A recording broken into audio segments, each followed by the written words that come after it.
पवित्र श्रीमद् भागवत गीता, पवित्र चारों वेद, पवित्र कुरान शरीफ, पवित्र बाइबल, पवित्र गुरु ग्रंथ साहिब, पवित्र कबीर साहिब की वाणी में छुपे हुए गूढ़ रहस्य अर्थात तत्व को जानने के लिए कृपया अवश्य सुनिए जगत गुरु तत्वदर्शी संत रामपाल जी महाराज के मंगल प्रवचन। तीन देव विस्तार चलावे, इनमें यो जग धोखा खावे। पुरुष गम कैसे कोई पावे, काल निरंजन जग भरमावे। तीन लोक अपने सुत दीना, सोन निरंजन बासालीना। तीन लोक अपने पुत्रों को देके, और पहले तो हर ब्रह्मांड में ब्रह्मलोक में ये सुन स्थान बनाकर वहां रहता है, बीच में बहुत गैप दे देता है। और फिर इन 20 ब्रह्मांडों को बांध के 21वें ब्रह्मांड में स्वयं बाहर रहता है, और एक नकली अलग लोक, अगम लोक, अनामी लोक, सतलोक बनाकर इन भोले भाले संतों को धोखा दे करके यहाँ उलझाए रखता है। अलख निरंजन सुन ठेकाना, ब्रह्मा विष्णु शिव भेद न जाना। ब्रह्मा विष्णु महेश को भी ये चक्कर में घेर रखा। ना ब्रह्मा को मालूम मैं कहाँ पैदा हुआ, कैसे हुआ, कौन हमारे माता पिता, ना शिव को मालूम, ना विष्णु को मालूम। तीन देव सो उनको उसको झावे, निरंजन का व्यापार न पावे। विष्णु ने भी हजारों वर्षों तक तप किया, शिव ने भी तप किया, और ब्रह्मा ने भी तप किए, लेकिन अपने पिता के दर्शन नहीं हो पाए। ये बाद में कोशिश की इन्होंने, पहले तो विष्णु ने नहीं किया, ना शिव ने किया, फिर बाद में भी कोशिश की तप करो, क्योंकि ये काल पहले इनसे तप करवाता है, कोई न कोई बहाना करवा के, और फिर इनके अंदर सिद्धि शक्ति भर के स्वयं ही उनसे उनको प्रयोग करता है। अलख निरंजन बड़ा बटपारा, तीन लोक जीव कीन आहारा। ये काल बड़ा बटपार ठग है, और तीन लोक के जीवों को, हर ब्रह्मांड के लोक के, तीन लोक के जीवों को आहार करता है।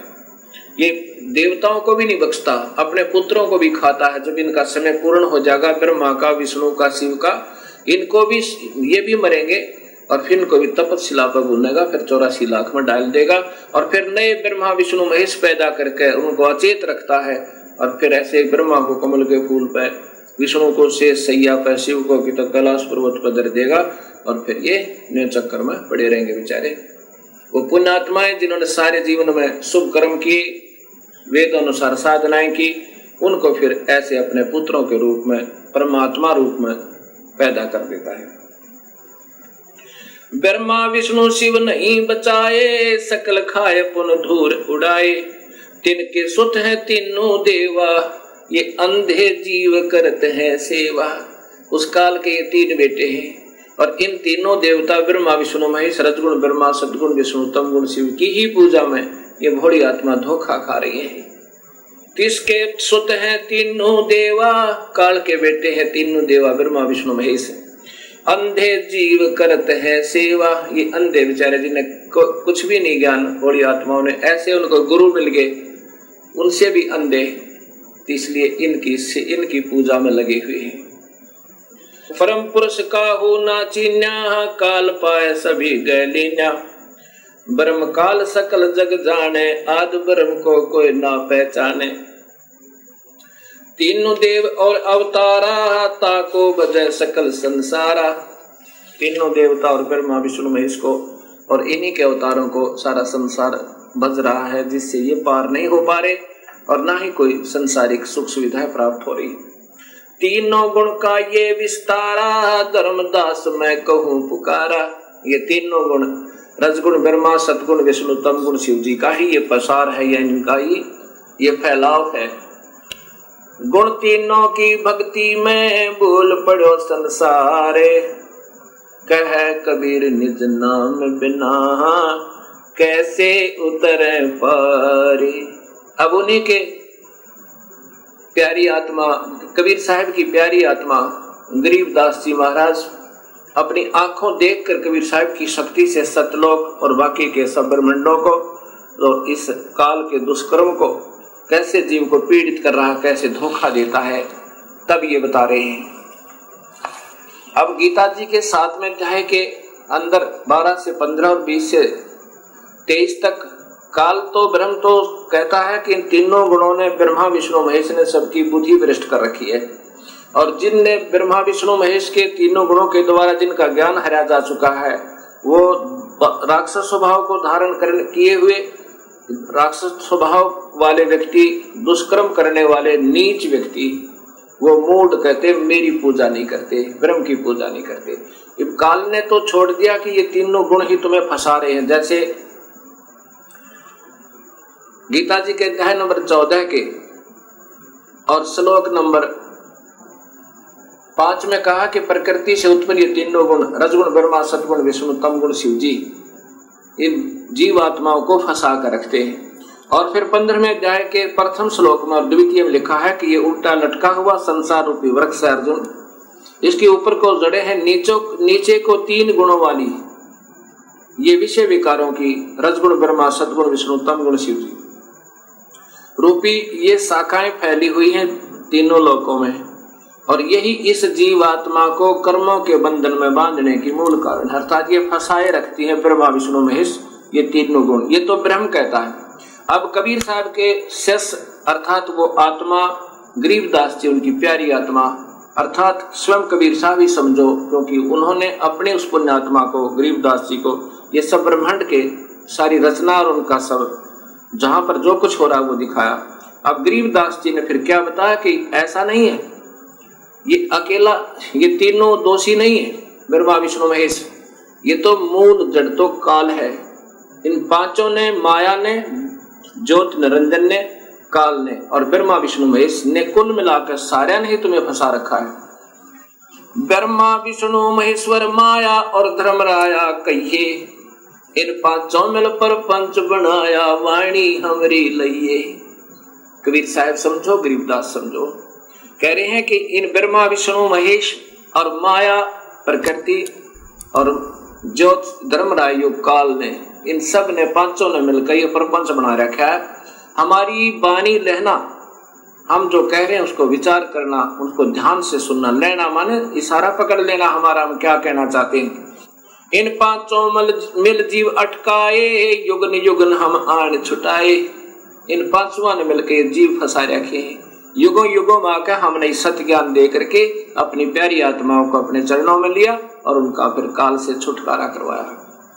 बंदी छोड़ हमारा नामम, अजर अमर है अस्थिर ठामम। हमारा बंदी छोड़ नाम है और हमारा स्थान अजर अमर है, वो सतलोक है, वो कभी विनाश में नहीं आता। पीर पैगंबर कुतुब ओलिया सुर नर मुनि जन ज्ञानी। पीर पैगंबर ये मुसलमानों के और कुतुब ओलिया सुर नर, कुतुब ओलिया ये मुसलमानों के और सुर नर मुनिजन ज्ञानी ये हिंदुओं के। कहते इनको तो अभी तक वो रास्ता नहीं मिल पाया। भक्तात्मा अब आप कबीर साहब की वाणी में सृष्टि रचना को सुन रहे हैं और साथ में गरीबदास जी उसका प्रमाण दे रहे हैं कि मैंने भी आंखों देखा उस कबीर परमात्मा की रजात है। और वही मैं आपको बता रहा हूं कबीर परमात्मा की ही रजा से। अब गरीबदास जी बता रहे हैं,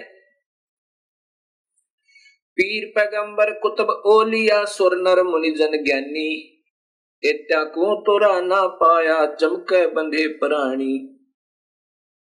ये पीर पैगंबर कुतुब ओलिया तो मुसलमानों के अंदर कहा जाता है और उन्हीं को सुर नर मुनिजन ज्ञानी ये हिंदू उन्हीं का नाम है हिंदी भाषा में, और वो अरबी के अंदर पीर पैगंबर कुतुब ओलिया और हिंदी में सुरनर मुनिजन ज्ञानी। इत्या को तो राना पाया जमके बंधे परानी। इनको तो प्रभु की भक्ति से यथार्थ प्राप्त नहीं हुई और ये इस जम यम अर्थात काल साधना में ही बंधे हुए हैं। अब अपनी समर्थता बताते हुए कबीर परमेश्वर कह रहे हैं, काल अकाल दोहों को मोसो महाकाल सिर मुंडू। इस काल और अकाल ये परब्रह्म अर्थात काल के दो अर्थ होते हैं। एक तो काल जो खाता है, एक अकाल जो नहीं खाता है। एक काल होता है दुर्भिक्ष, एक काल जिसका विनाश होने वाला हो, और अकाल जिसका विनाश कभी ना हो। ये एक ही शब्द के कई अर्थ बनते हैं। अकाल काल अकाल दोहों को मोसो महाकाल सिर मुंडो, मैं तो तख्त हजूरी हुक्मी चोर खोज को ढूंढू। कबीर साहब कहते हैं हम ब्रह्मा विष्णु महेश को बुरा नहीं बताते और इनके बस की बात नहीं बेचारों की। ये तो ये काल, यही महाकाल रूप में अपने 21वें ब्रह्मांड में रहता है। इन और ये दूसरे रूप में हर ब्रह्मांड के अंदर ब्रह्मलोक में भी यही रहता है। काल अकाल दोहों को मोसो महाकाल सिर मुंडो, मैं तो तख्त हजूरी हुक्मी चोर खोज को ढूंढू। हम तो उस जड़ को पकड़ेंगे, उस काल को, और यही कारण है दुखदाई, सभी जीवों को यही दुखी कर रहा है। मुल्ला माया मग में बैठी हंसा चुन चुन खाई, ज्योत स्वरूपी कहे निरंजन मैं ही करता बाई। ये काल अपनी माया के द्वारा सभी को उलझा के और सभी हंस आत्माओं को, जीव आत्माओं को चुन चुन कर खा रहा है। 1 लाख जीवों का आहार प्रतिदिन कर रहा है। मुल्ला माया मग में बैठी हंसा चुन चुन खाई, ज्योत स्वरूपी कहे निरंजन मैं ही करता बाई। इस काल की द्वारा बिछाया हुआ जाल, ये माया इन सब जीवों को उलझा के, प्रथम तो ये त्रिगुण रूपी माया ब्रह्मा विष्णु महेश के द्वारा जीव को उलझवाता है। उसके बाद ये और जो मूल प्रकृति शेरा वाले के द्वारा इस जीव को उलझवाता है, क्योंकि ये सभी इस काल के वश हैं। इन विचारों का कोई दोष नहीं। ये ज्योत स्वरूपी कहे निरंजन मैं ही करता बाई, ये अनजान आत्माओं को के ऊपर प्रभु बना हुआ है, लेकिन ये प्रभु नहीं है। ये स्वयं भी कहता है गीता जी के 15वें अध्याय के 16, 17 और 18 श्लोक में। 16 श्लोक में लिखा है कि 2 भगवान हैं, क्षर ये ब्रह्म, क्षर पुरुष, और अक्षर पुरुष ये परब्रह्म। इसी प्रकार 2 स्थिति जीव की है। ये जीव रूप में तो अविनाशी है, और ये स्थूल शरीर के अंदर नाशवान है। चाहे ब्रह्मा बना है, चाहे विष्णु बना है, चाहे शिव बना है, और चाहे कोई राजा बना है या रंक बना है या कोई पशु बना है, पक्षी बना है, ये स्थूल शरीर है, ये तो नाशवान है इन प्राणियों का, और जीव आत्मा रूप में ये अविनाशी कहलाते हैं। अब ये है गीता जी के अध्याय नंबर 15 का श्लोक नंबर 16 का अनुवाद। और 17वें श्लोक में लिखा है कि वास्तव में भगवान तो इन दोनों से भी न्यारा है। क्षर नाशवान, अक्षर कुछ अविनाशी। जैसे एक तो कप हो सफेद मिट्टी का बना हुआ, जिसको चीनी का कप कहते हैं, जिससे चाय पीते हैं, और दूसरा हो स्टील का। वो सफेद मिट्टी का बना हुआ कप तो बिल्कुल नाशवान है, शीघ्र ही विनाश को प्राप्त हो सकता है कभी भी। और स्टील लोहे का जो बना हुआ है इस्पात का कप, वो सथाई समझो कुछ उससे बहुत सथाई, किससे? चीनी वाले कप है, लेकिन वास्तव में भी वो सथाई नहीं है, क्योंकि लोहे को जंग लगेगा और कभी आने वाले समय में, ठीक है काफी समय लग जाता, फिर भी वो विनाश को प्राप्त होगा, मिट्टी बन जाएगी। परंतु एक सोने का कप हो, अब सोने के कप का विनाश नहीं होता, सोने का अस्तित्व समाप्त नहीं होता, ना जंग लगता है, ना काई लगती है, ना वो नाशवान है।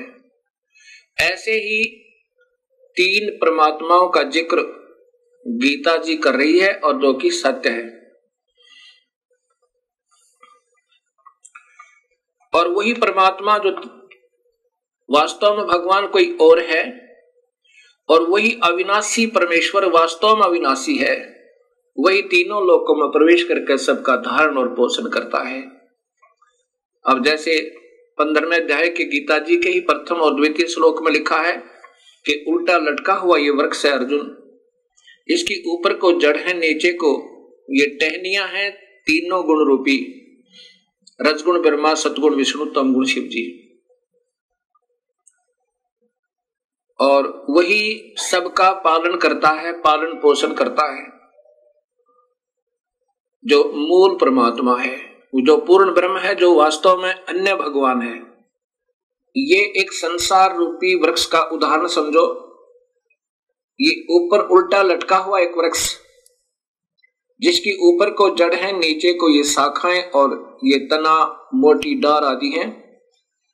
अब सबसे ऊपर ये वो परमात्मा है जो वास्तव भगवान है, ये जानो। ये पूर्ण ब्रह्म, ये स्वयं कबीर देव है, कबीर परमेश्वर है। और नीचे, इससे नीचे जो बाहर ये तना है, ये अक्षर पुरुष अर्थात परब्रह्म है। इससे आगे फिर ये टहनी जो मोटी डाल निकलती है, ये क्षर पुरुष अर्थात ये ब्रह्म, ये काल भगवान है। इससे फिर आगे ये 3 टहनियां बन गई, इसके पुत्र ब्रह्मा, विष्णु, शिव रूपी, ये इसकी शाखाएं हैं। अब ये ऐसे समझना है हमने सृष्टि रचना को, और यही गीता जी बता रही है। और ये पात रूप संसार, कबीर साहब कहते हैं अक्षर पुरुष एक पेड़ है, निरंजन वा की डार, और तीनों देवा शाखा है, ये पात रूप संसार। अब इसमें ये देखना है कि वास्तव में इसका पालन करता कौन है सारे वृक्ष का। ये मूल है, जड़ है, और ये जड़ है वो अन्य परमात्मा, वो पूर्ण ब्रह्म सत्य पुरुष कबीर साहब। अब आप देखिएगा ये पवित्र गीता जी, और इसके अंदर आपको ये श्रीमद् भगवत गीता, गीता प्रेस गोरखपुर से प्रकाशित, ये वही पुस्तक है जो मैं आपको बार बार दिखा रहा हूं। अध्याय नंबर 15 के अध्याय नंबर 15 और ये श्लोक नंबर 16 है। पहले इसकी ये मूल संस्कृत देखिएगा, सीधा सार्थ इससे बनेगा, क्योंकि इन सरलारकर्ताओं ने स्वयं इतना ज्ञान नहीं था कि ये सत्य को सत्य कह सके। ये लिखा है दुई इमौ पुरुषो लोके चर्च अक्षर, इस पृथ्वी वाले लोक में 2 भगवान हैं। दवी माने 2, दवी माने 2, इमौ माने इस, पुरुषो माने पुरुष, लोके माने संसार में, क्षर ये नासवान, ये क्षर ये ब्रह्म है, अक्षर ये पर ब्रह्म। द्वि पुरुषो, अक्षर पुरुष, क्षर पुरुष, इन इस पुरुष को यहां दोनों स्थान पर लगेगा। ये एवं माने इसी प्रकार, और इसी प्रकार च, और इसी प्रकार क्षर सर्वाणी भूतानी कटुष्ट अक्षर उच्यते, इसी प्रकार जीव की 2 स्थिति है। अब यहां इनके द्वारा टीका भी देखिएगा, ये श्री जयदयाल गोविंद का जी के द्वारा भाषा भाष्य टीका है। इस संसार में नाशवान और विनाशी भी 2 प्रकार के पुरुष हैं। यहां पुरुष माने भगवान लिखना था, प्रभु लिखना था। फिर इसी प्रकार सर्वाणी, संपूर्ण प्राणियों के शरीर तो नाशवान है और जीवात्मा अविनाशी कहा है। अब ये तो क्षर और अक्षर की ज्ञान दिया। अब वास्तव में ये 17वां श्लोक बताता है, स्पष्ट लिखा है, उत्तम पुरुष है तो अन्य, वास्तव में उत्तम परमात्मा यानी इनसे भी श्रेष्ठ भगवान तो कोई और ही है। जिसको परमात्मा इति उदाहरते, इस पुरुष का अर्थ भी यही दे दिया कि वो पुरुष वो वास्तव में भगवान परमात्मा है, इस प्रकार कहा जाता है। और वही अवम ईश्वरम, वही अविनाशी परमेश्वर इन तीन त्रिलोक में, इन तीनों लोकों में भी प्रवेश करके, अविश्वय माने प्रवेश करके, विभर्ति माने सबका पालन पोषण करता है, वो अन्य भगवान। अब इन्होंने कैसे किया है ये भी देखिएगा।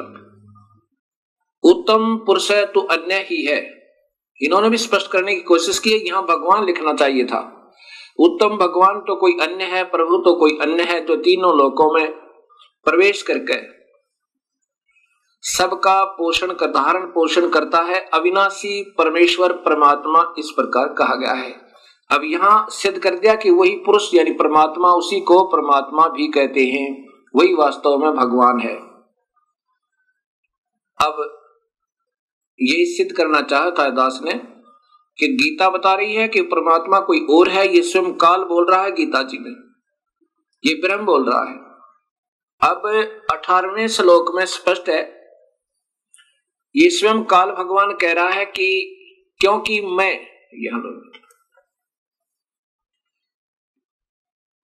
क्योंकि मैं नाशवान जड़ क्षेत्र से तो सर्वथा अतीत हूं और अविनाशी जीव आत्मा से भी उत्तम हूं, इसलिए लोक में और वेद में पुरुषोत्तम नाम से प्रसिद्ध हूं। क्या बताना चाहा है, यही मैं आपको बताना चाहता था। लोक वेद क्या है? सुना सुनाया ज्ञान लोक वेद कहलाता है। अब ये ब्रह्म भगवान क्षर पुरुष अर्थात काल भगवान स्वयं स्वीकार कर रहा है कि मुझे तो केवल इसलिए भगवान कहते हैं, पुरुषोत्तम कहते हैं कि मैं इस जीव आत्मा से जो मेरे अंतर्गत है, मेरे ब्रह्मांड में 21 ब्रह्मांडों में है, वो चाहे जीव रूप में है, जीवात्मा रूप में, चाहे वो स्थूल शरीर में देव हैं, महादेव हैं, चाहे ब्रह्मा विष्णु महेश हैं और भावे ये, और चाहे राजा है चाहे रंक है, ये जितने मेरे अंतर्गत प्राणी हैं इनके ऊपर मैं प्रभु हूं, इनसे तगड़ा हूं, इसलिए मुझे पुरुषोत्तम कहते हैं। ये लोक वेद का अर्थ होता है।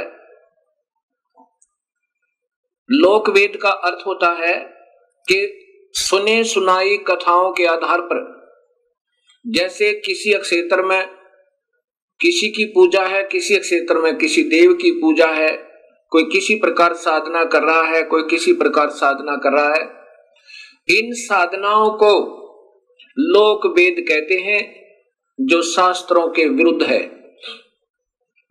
जिसका शास्त्रों में प्रमाण नहीं है, या ज्ञान है तो वेदों में तक ही ज्ञान है, वेदों के आधार पर ज्ञान है। जैसा ऋषियों को ज्ञान हुआ कि ब्रह्म ही सर्वशक्तिमान है, उनकी अपनी सोच थी। वेद में ऐसा नहीं है, ना गीता में ऐसा है। इन्होंने ही इस ब्रह्म को पूर्ण सर्वशक्तिमान मान के और लोक वेद बना दिए, अपनी कथाओं के आधार पर इसको सर्वस्वा सर्वशक्तिमान, जैसे ब्रह्मा विष्णु महेश को अजर अमर अजन्मा, इनके कोई माता पिता नहीं, ऐसा बना दिया। ये लोक वेद था, ये शास्त्र में प्रमाण नहीं था। शास्त्र को पढ़ा भी लेकिन ना समझने के कारण जो लोक वेद बन गया। ऐसे कहा कि मैं तो केवल लोक वेद के आधार पर पुरुषोत्तम कहलाता हूं, क्योंकि ऋषियों को पूर्ण ज्ञान नहीं हो पाया। वेद भी पढ़े और उसमें पूर्ण परमात्मा के महत्व जैसा ही इस ब्रह्म को जानकर इसकी ही साधना ओम नाम के जाप से करते रहे। तो यह स्पष्ट कह रहा है कि मुझे जो ऐसा, मैं इसलिए प्रभु माना जाता हूं, और जो मुझे ऐसे परमात्मा मान रहा है अपने ही ज्ञान से, वास्तव में उसको ज्ञान सही नहीं है, तो वो मुझे ही हमेशा भजता रहता है। और ये अनमोल शास्त्र मैंने तेरे से बता दिया, रहस्य युक्त। भगवान रहस्य युक्त क्यों कहा? जब ज्ञान है तो स्पष्ट सबके सामने ही आना चाहिए था। रहस्य युक्त क्यों कहा? क्योंकि ये हमेशा हर जीव को गुमराह करने की चेष्टा करता है। अब इसी गीता जी के अब 19 और 20 श्लोक आपको फिर दिखाता हूं। ये गीता अध्याय नंबर 15 है, श्लोक नंबर 19। इसमें देखिएगा, हे भारत, जो ज्ञानी पुरुष मुझको इस प्रकार पुरुषोत्तम जानता है, जैसा कि 18वें श्लोक में आपने सुना, वह सर्वज्ञ, सब प्रकार से निरंतर, माम माने मुझे ही, ये वासुदेव इन्होंने अपनी तरफ से लिख दिया, सीधा अर्थ है माम माने मुझको ही, भजती माने भजता है। जो सुने सुनाए ज्ञान के आधार पर मुझे प्रभु मान रहा है वो मुझे ही भजता है, अर्थात पूर्ण परमात्मा को नहीं भजता। अब 20वां श्लोक देखिएगा, ये इस अध्याय का अंतिम श्लोक है। हे निष्पाप अर्जुन, इस प्रकार यह अति रहस्य युक्त गोपनीय शास्त्र मेरे द्वारा कहा गया, इसको तत्व से जानकर ज्ञानवान और कृतार्थ हो जाता है। अब जो सच्चाई मैंने बता दी, ये काल भगवान कह रहा है, इस प्रकार जो सही समझ जाएगा कि मैं परमात्मा नहीं हूं और वास्तव में प्रभु कोई और है, ऐसे जो समझ जाता है ये गुप्त से गुप्त ज्ञान, रहस्यमय ज्ञान को, तो वो फिर समझो पूर्ण ज्ञानी हो गया और फिर वही अपने हिसाब से साधना करता है। अब इसी गीता जी के 15वें अध्याय का प्रथम और द्वितीय श्लोक ये स्पष्ट करता है कि उल्टा लटका हुआ वृक्ष, ये देखिएगा, यही पंचोदश अध्याय चल रहा है, 15वां अध्याय, ये ऊपर देखिएगा, अथ पंचदशो अध्याय, इसमें प्रथम और द्वितीय श्लोक में लिखा है, ऊर्ध्वम मूलम अधः शाखा अश्वत्थम प्राहु अयम छंदासी अस्य प्राणी प्रणानी ये तम वेद सह वेदवितः। ये उल्टा लटका हुआ, ऊर्ध्वमूलम माने ऊपर को जड़ वाला, अधः माने नीचे को शाखाएं वाला, ये मजबूत एक वृक्ष कहा है, संसार रूपी वृक्ष समझो। और छंदासी अस्य प्रणानी, अर्थात इसके वेद आदि भी इसी का गुणगान करते हैं। और उस तम माने उस अज्ञान अंधेरे में छुपे हुए उस परमेश्वर के, वेद माने ज्ञान को जो सही जान लेता, स वेदवित है, वेदवित वह वास्तव में ज्ञानी है। अब ये तो सीधा सा बना है, आगे देखिएगा श्लोक नंबर 2, श्लोक नंबर 2, इसमें लिखा कि इस वृक्ष की तीनों गुण प्रवदा, उस वृक्ष की, ये देखो उस संसार वृक्ष की तीनों गुण रूप, रजगुण ब्रह्मा, सतगुण विष्णु, तमगुण शिव जी, ये तो वैसे इन्होंने अपने तुक मारा है, तीनों गुण रूपी विषय पर वाला शाखा, विषय विकारों की ये शाखाएं, तीनों गुण रूपी विषय विचारों की शाखाएं, अधः माने नीचे और ऊर्ध्वम माने ऊपर, सर्वत्र फैली हुई है। मनुष्य लोक में भी, और ये मनुष्य लोक में कर्मानुबंधनी मूलानी, ये मूल कारण है, जड़े हैं ये वास्तव में कर्मों को में बंधन की तीनों गुण, मूलानी नीचे और ऊपर सभी लोकों में व्याप्त हैं। अब क्या हुआ कि ये तीन गुण रूपी, गुण विष्णु और तम गुण शिवजी रूपी ये तीनों शाखाएं इस मनुष्य लोक में इन जीवों को कर्मानुबंधनी मूलानी, कर्मों में बांधने की मूल है, कारण जड़ है। अब इस प्रकार इस गीता जी के ज्ञान को हम समझ के और फिर आगे चलेंगे, तब हम इसको सही ढंग से समझ पाएंगे। क्या बताया, मुल्ला माया मग में बैठी हंसा चुन चुन खाई, ये ज्योत स्वरूपी भया निरंजन, कह निरंजन मैं ही करता वाई। अब ये कह रहा ना कि मैं तो केवल इसलिए भगवान हूं, प्रभु हूं कि इस जीवात्मा से तथा ये सथुर शरीर में प्राणियों से उत्तम हूं। तो यहां कहते हैं मूला माया मग में बैठी हंसा चुन चुन खाई, ज्योत स्वरूपी बया निरंजन में ही करता भाई। एक न करता दो ना करता नौ ठहराए भाई, दसवां भी धुंधर में मिल जा सत्य कबीर दुहाई। अब इन्हीं विष्णु जी के अवतार 9 तो हो चुके हैं और 10वां अभी आएगा। वो नीकलंक नाम से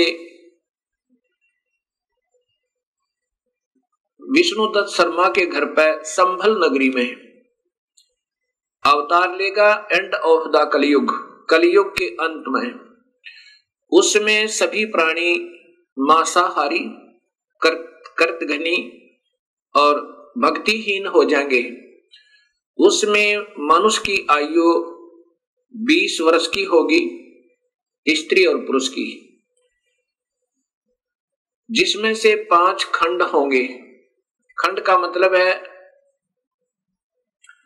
कि 5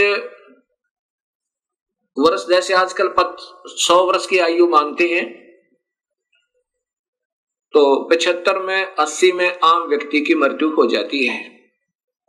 ऐसे उस समय 20 वर्ष की आयु होगी और 15 वर्ष में आम व्यक्ति मर जाया करेगा, यानी प्राण त्याग जाया करेगा।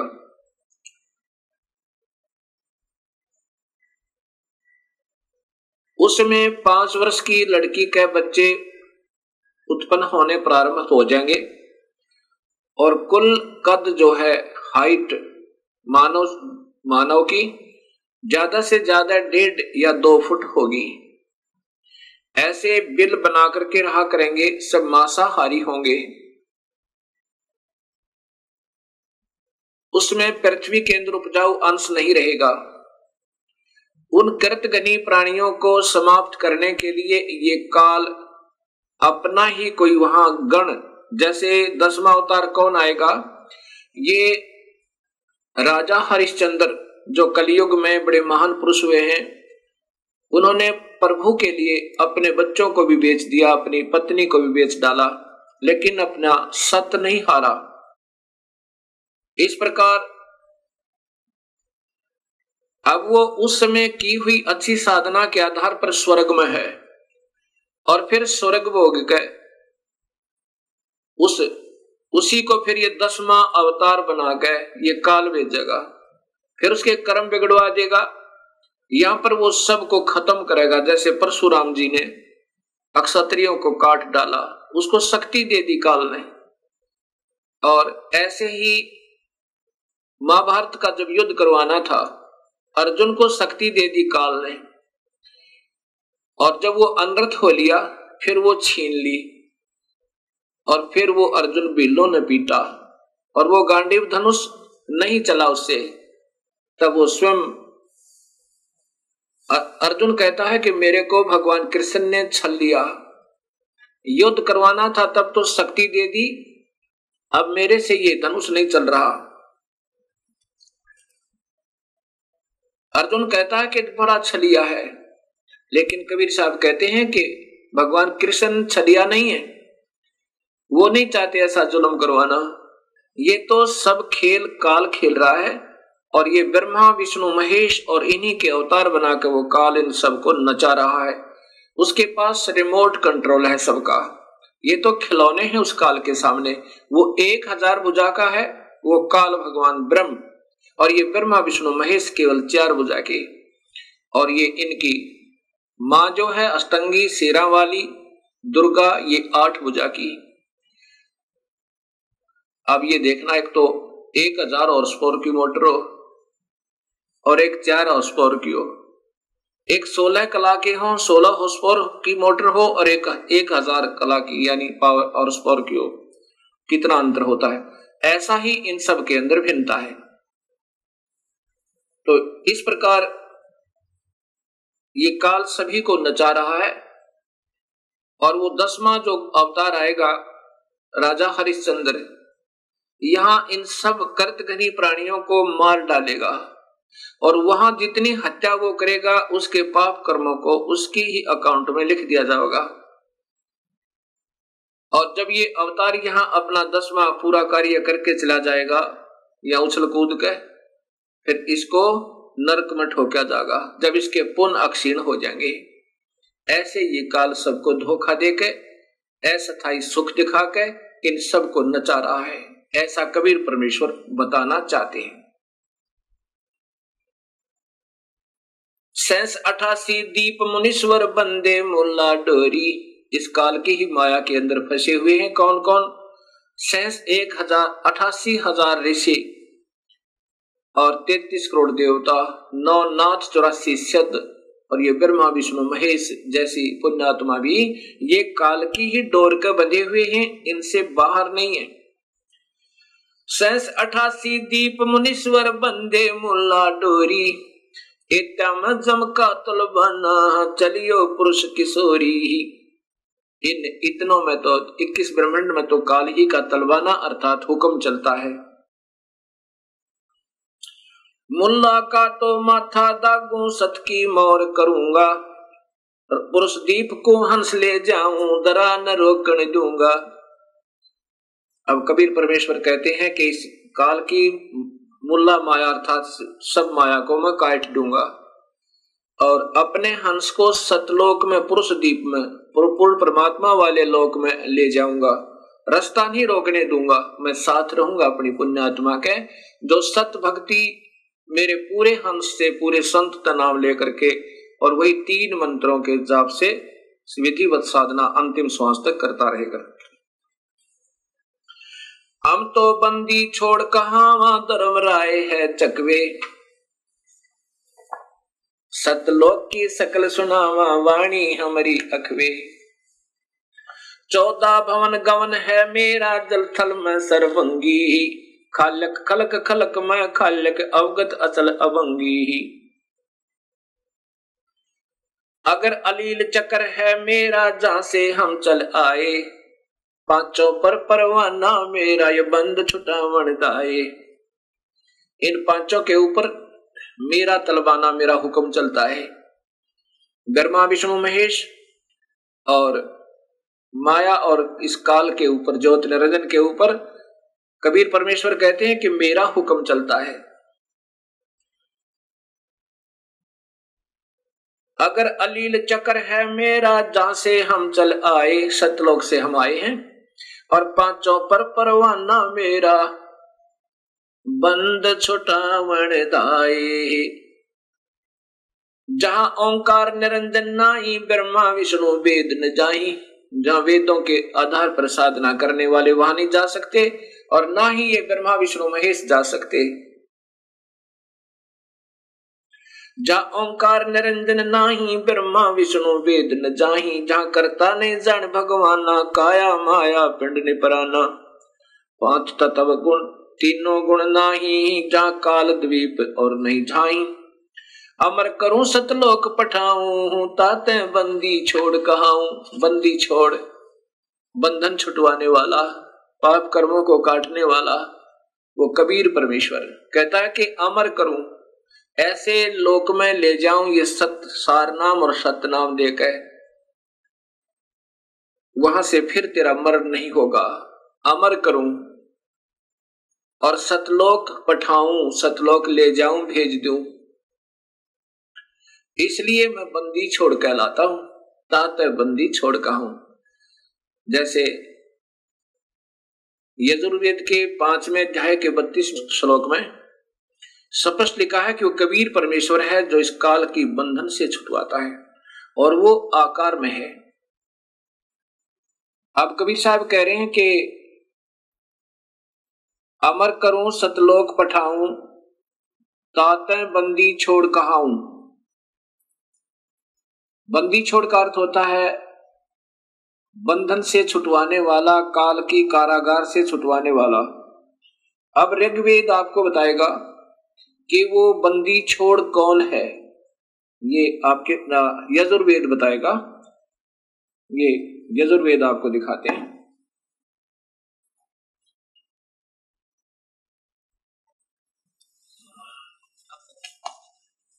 ये महर्षि दयानंद सरस्वती इनके द्वारा भाषा भाष्य है, इनका स्वयं भाषा भाष्य, इनका टीका किया हुआ है। और ये श्लोक नंबर 32वां अध्याय नंबर 5 का श्लोक नंबर 32 आप देखिएगा।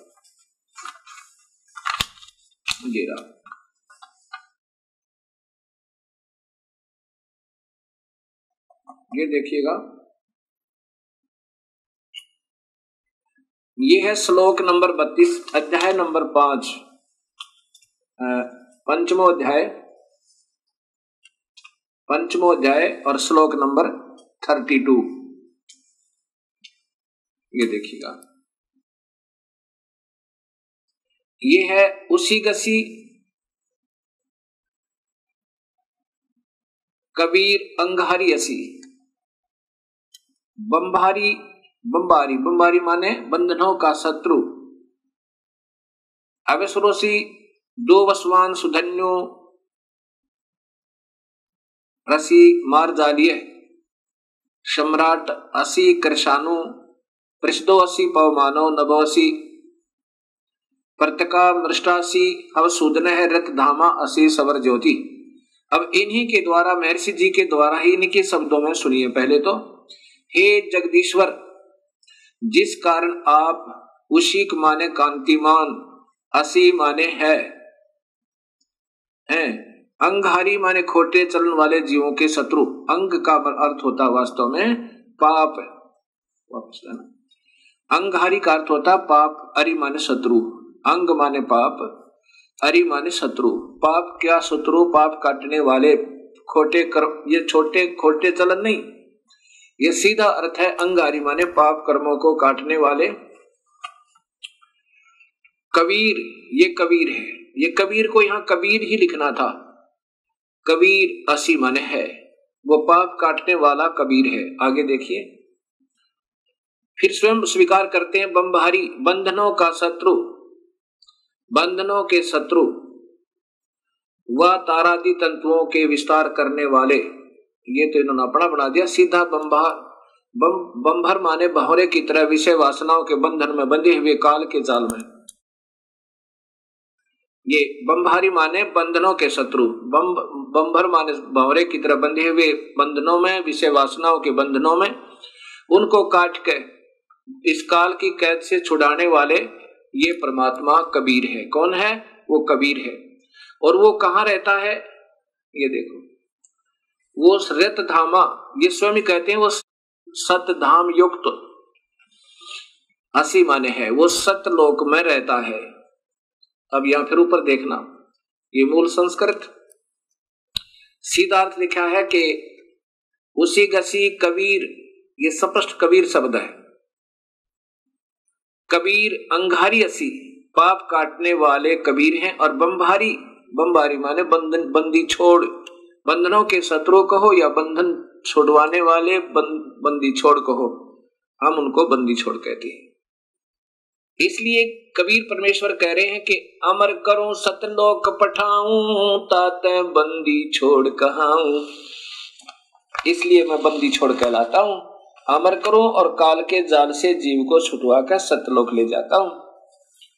अब गरीबदास जी, वही कबीर परमेश्वर की प्यारी आत्मा, अपने प्रभु की समर्थता कैसे बताते हैं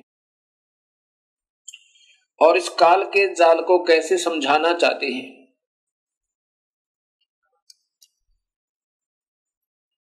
अब क्या बताते हैं? माया अर्थात ये प्रकृति देवी और इस काल के वश होकर ये और ये काल दोनों अपने ही प्राणियों को अपने आप ही पैदा करके और स्वयं ही खाते हैं। माया आद निरंजन भाई, अपने जाए आप खाई। ब्रह्मा विष्णु महेश्वर चेला, ओहम सोहम का है खेला।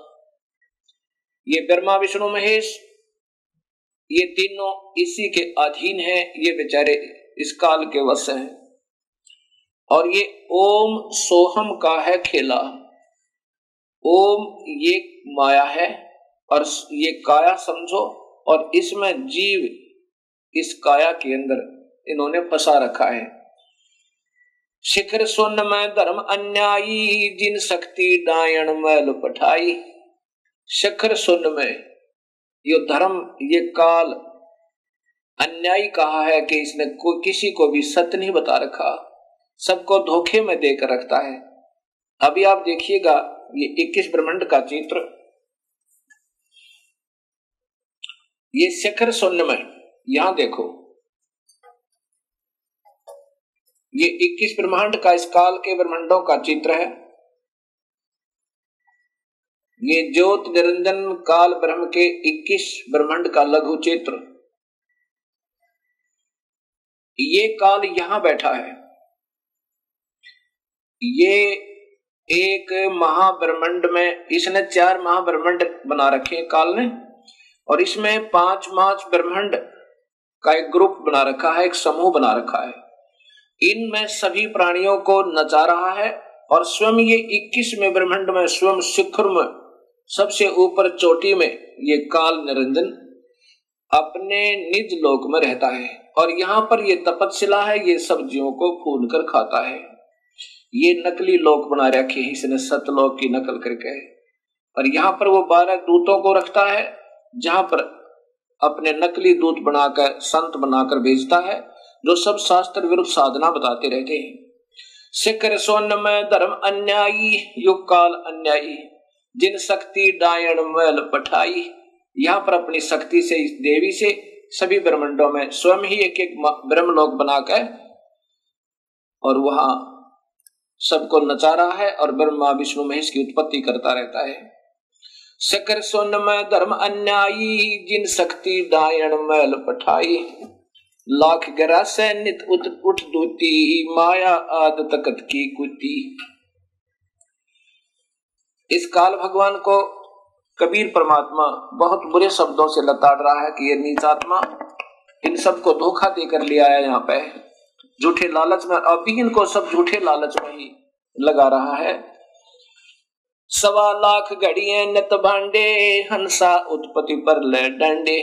होय होय, 1.25 लाख रोजाना 1 लाख को तो रोज खाता है ये काल, मानव शरीरधारी प्राणियों को, और 1.25 लाख की उत्पत्ति करता है।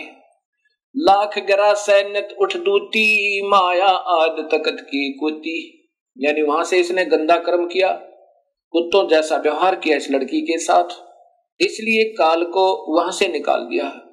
और फिर कहा कि ये 1 लाख जीवों का रोजाहार करता है ये काल भगवान, जिसको ये नादान आत्मा सभी पूज रही हैं। और इसी के 3 पुत्र हैं, ब्रह्मा विष्णु महेश।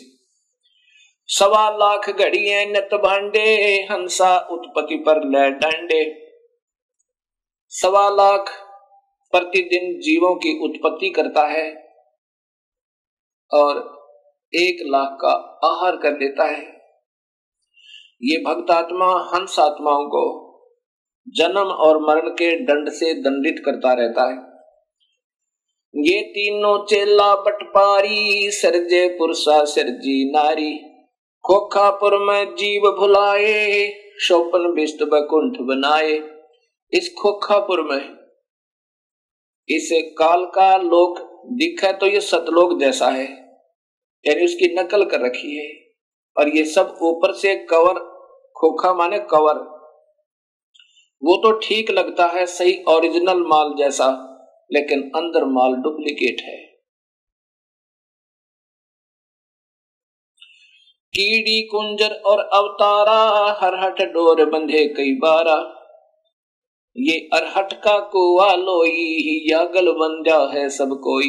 ये अरहट माने रहट का, एक रहट होता है एक कुएं के अंदर, वेल, और उसमें एक चैन लगा करके एक पुली पर एक सर्कुलर लोहे का एक घेरा होता है, और उसके ऊपर बाल्टियां, बकेट्स वो जड़ दी जाती है उस चैन के ऊपर, और फिर उसको बैल से चलाया करते थे कोल्हू की तरह। और फिर वो नीचे से बाल्टियां भरकर आती थी, ऊपर खाली हो जाती थी, फिर नीचे से भरकर आती थी, ऊपर खाली हो जाती थी। ऐसे ही ये भक्त आत्मा नीचे अपने पुण्य और पाप इकट्ठे करते हैं, ऊपर स्वर्ग के अंदर जाकर के उनको स्वर्ग और नरक में उन दोनों को खाली करके फिर 84 लाख जोनियों के कष्ट को फिर उठाते रहते हैं।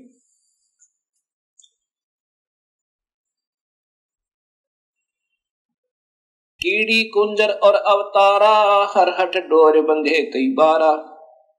कीड़ी यानी चींटी से लेकर और हाथी तक, और ये अवतार भी ऐसे ही काल के जन्म मरण रूपी रहट से बंधे हुए हैं। अरब अलील इंद्र हैं भाई, हर हट डोर बंधे सब आई। शेष महेश गणेश्वर ताही, हर हट डोर बंधे सब आही। ये शेष महेश, ये गणेश्वर, ये भी सब जन्म मरण के अंदर ही हैं, ब्रह्मा विष्णु महेश भी। शुक्रादिक ब्रह्मादिक देवा, हर हट डोर बंधे सब खेवा। शुक्रादिक ये शुक्राचार्य जैसे महापुरुष भी, और ब्रह्मादिक ब्रह्मा विष्णु महेश आदि, ये भी इस जन्म मरण की रहट की डोरी में सब बंधे हुए हैं। कोटिक करता फिरता देखा, हर हट डोर कहूं सुन लेखा। ये चतुर्भुजी भगवान कहाँ में, हर हट डोर बंधे सब आवे। ये चतुर्भुजी भगवान कहाँ में, ये चार भुजा के भगवान ब्रह्मा विष्णु महेश कहलाते हैं। ये भी इस जन्म मरण के चक्कर रूपी रहट की डोरी से बंधे हुए हैं। ये है खोखापुर का कुआ, इसमें पड़ा सो निश्चय मुआ। ये वो बहुत ही निम्न सत्र का स्थान है, इसमें जो भी हो गया, पैदा हो गया, वो मरेगा, और मर गया उसका जन्म अवश्य होगा।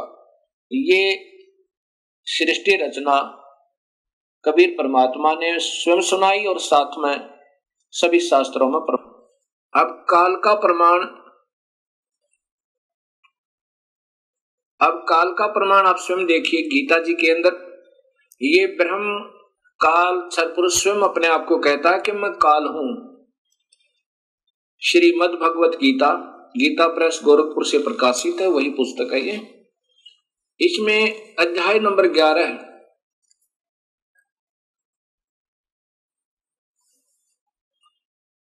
के श्लोक नंबर 31 में,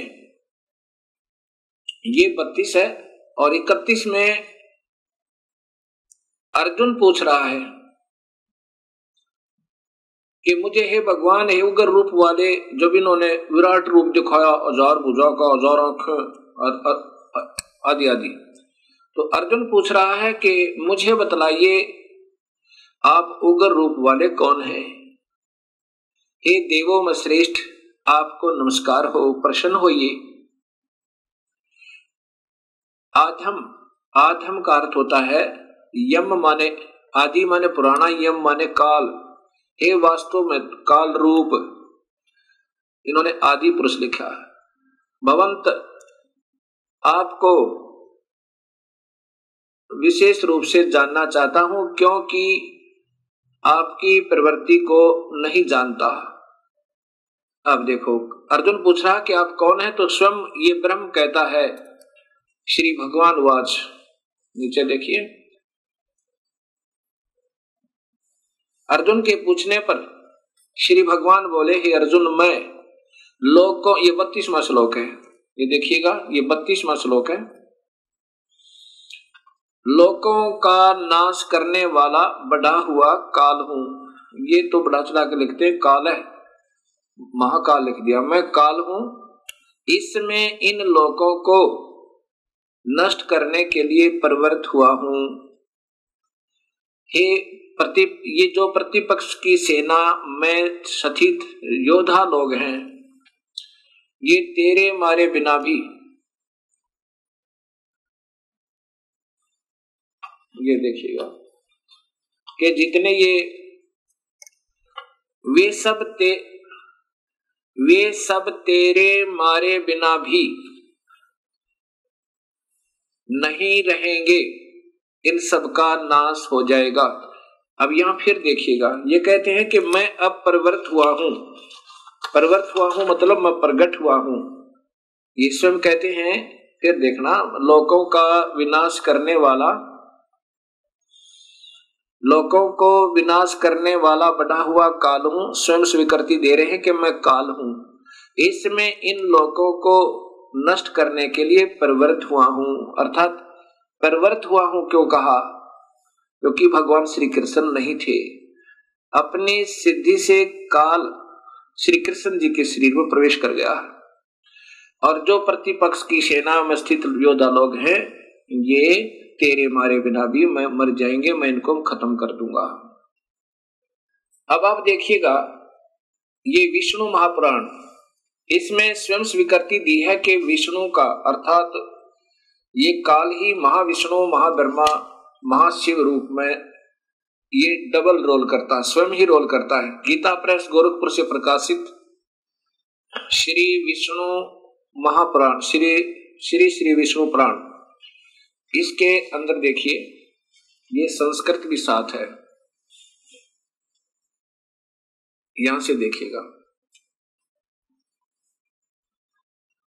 हे द्विज, परब्रह्म का प्रथम रूप पुरुष है, यानी ये दिक् काल जो है ये ब्रह्म है। परब्रह्म तो ये वैसे तुक्के मारा अपने हिसाब से अनजानपने में। ब्रह्म का प्रथम रूप तो पुरुष है। अव्यक्त और व्यक्त, ये इनकी अपनी सोच है। व्यक्त, अव्यक्त और व्यक्त।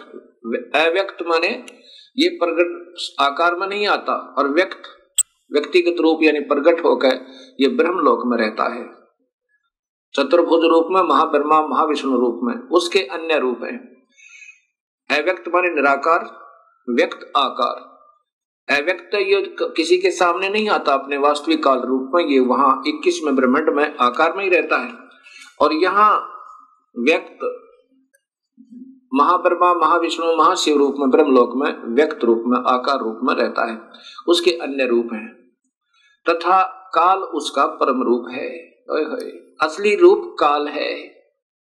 किसका? उस काल का, ज्योत स्वरूपी निरंजन का। अब यहां देखिएगा कि भगवान विष्णु जो व्यक्त अव्यक्त पुरुष काल रूप से स्थित होते हैं, व्यक्त, अब जैसे ब्रह्मलोक के अंदर ये महाब्रह्मा महाविष्णु शिव रूप में ये व्यक्त रूप में है। अव्यक्त ये गुप्त रूप में कृष्ण में प्रवेश कर गया, पुरुष और काल रूप से स्थित है।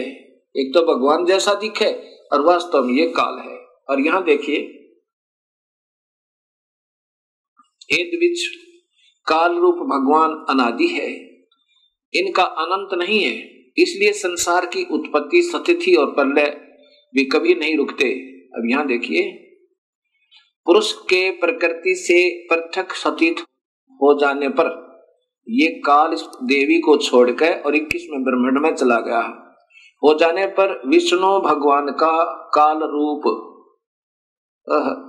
परिवर्त होता है। स्पष्ट लिखा है, ये महाविष्णु से प्रारंभ होती है विष्णु पुराण, और फिर त्रिलोकीय विष्णु की महिमाओं से समाप्त होती है। अब यहाँ वो विष्णु भगवान का, वो जिसको परब्रह्म लिखा वहां पर, वो गलती से ये अपनी सोच से अब लिखा है कि प्रकृति से अलग हो जाने पर, पुरुष के यानी काल भगवान के प्रकृति से पृथक हो जाने पर विष्णु भगवान का काल रूप परिवर्त होता है, यानी वो वास्तव में वहां काल रूप में रहता है 21वें ब्रह्मांड में। अब ये सामने देखिएगा एक ब्रह्मांड अंड का लघु चित्र, इसमें ये 7 लोक हैं नीचे के, ये पाताल लोक, ये अन्य लोक हैं, उतल अवतल रसतल तुतल वितल अतल, और ये है पृथ्वी जिस पर हम बैठे हैं। और ये इधर देखिएगा, ये इंद्र लोक है, ये स्वर्ग और नरक लोक है, ये धर्मराय का लोक है जहां पर सब प्राणियों का लेखा जोखा होता है, जो यहाँ का एक न्यायाधीश नियुक्त किया गया है काल भगवान के द्वारा। ये काल भगवान के तीसरे पुत्र शिव जी हैं, ये शिवलोक है। और ये प्रथम पुत्र ब्रह्मा है, ब्रह्मा लोक में, और ये विष्णु जी का लोक है, ये सेकंड पुत्र ब्रह्मा काल का। और ये काल यहाँ रहता है व्यक्त रूप में, महाब्रह्मा महाविष्णु महाशिव रूप में। और ये प्रकृति देवी का अलग से लोक भी है, और फिर इसको यहाँ भी अपने साथ अपनी पुत्री रूप में रखता है। जब ये इनसे अलग हो जाता है, और यहाँ पर ये एक मानसरोवर भी है और ये कबीर परमात्मा भी हर ब्रह्मांड में अपना अन्य रूप बनाकर, और इनका सतगुरु का भी एक स्थान यहाँ पर हर ब्रह्मांड में है।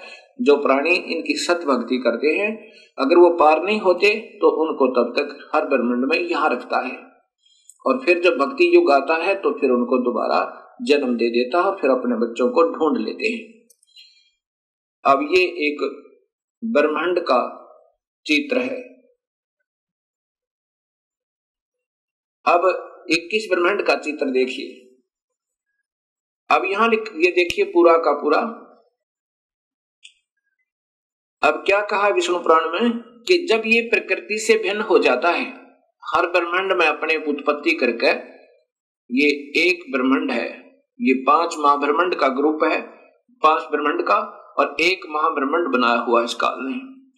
इस एक एक ब्रह्मांड में अपनी पत्नी के साथ रहकर एक एक ब्रह्मा, एक विष्णु, एक शिव की उत्पत्ति करके एक ब्रह्मांड की शुरुआत कर देता है। फिर इनसे भी अलग हो जाता है, फिर इनके साथ नहीं रहता, वो काल यहाँ रहता है। देखो कितना स्पष्ट किया है कि वो फिर काल रूप हो जाता है इस 21वें ब्रह्मांड में। तो यहाँ गरीबदास जी कहते हैं, शिखर सुन मधुरम अन्यायी, जिन शक्ति डायन मैल बैठाई। इसको छोड़ के प्रकृति से ये दबाव से काम लेता, जबरदस्ती बाई फोर्स। ऐसे ही सभी तीनों पुत्रों को रजगुण, सतगुण, तमगुण बनवा दिया। अब ये बेचारे क्या करें, जैसे मिर्च बन गई तो मिर्च का स्वभाव तो रहेगा ही, उसका क्या दोष बेचारी का। अब यहां देखिएगा कि आपको ऋग्वेद दिखाऊंगा, उसमें लिखा कि इस काल ने इन सभी 21 ब्रह्मांडों को ऐसे गोल आकार, वृत्ताकार में सबको घेर कर, और उससे भी बाहर बैठा है, इनसे भी बाहर बैठा है, यहां बैठा है। अतितिष्ठन्त, इनसे भी बाहर है, वृत्ताकार में, गोलाकार में रोक के। अब ऋग्वेद दिखाता हूं सृष्टि रचना में।